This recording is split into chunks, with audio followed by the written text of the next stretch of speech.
Para sa taong hindi nagsawang umalalay. Para sa'yo, Han. Salamat sa lahat.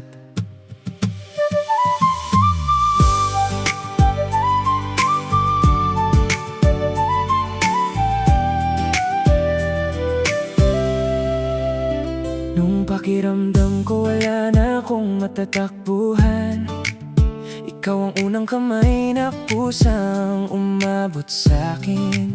Sa bawat araw na puno ng pagod at alinlangan, ikaw ang naging lakas na hindi ko inaasahan. Hindi mo ako hinusgahan sa mga pagkukulang ko, bagkus tinanggap mo ako ng buong buo. Kahit walang kapalit ang lahat ng ginagawa mo, pinaparamdam mong hindi ako nag-iisa sa mundong ito. Hindi sapat ang salitang salamat para masuklian ang kabutihan mo, pero habang nananatili ka sa akin, ipinapangako kong mananatiling ikaw lang ang mamahalin ko.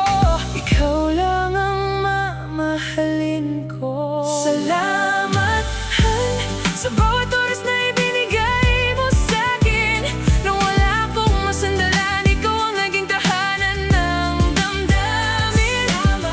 Sa walang sawang pag-intindi at pagmamahal, hindi ko man masabi palagi, ikaw ang pinakamagandang biyayang dumating sa buhay ko. Naalala mo ba lahat ng gabing halos sumuko na ako? Ikaw ang dahilan kung bakit bumangon pa rin ako. Hindi mo ako iniwan kahit ang bigat kong dalhin sa bawat luha ko. Ikaw ang unang bumabawi ng sakit, hindi mo man alam, ikaw ang answered prayer. Ikaw ang dahilan kung bakit may kulay ang mundo ko. Kapag nawawala ako, ikaw ang gumagabay sa landas. Kapag nanghihina ako, ikaw ang lakas. Hindi lang I love you ang gusto kong sabihin, kundi salamat sa bawat sandaling pinili mo pa rin ako.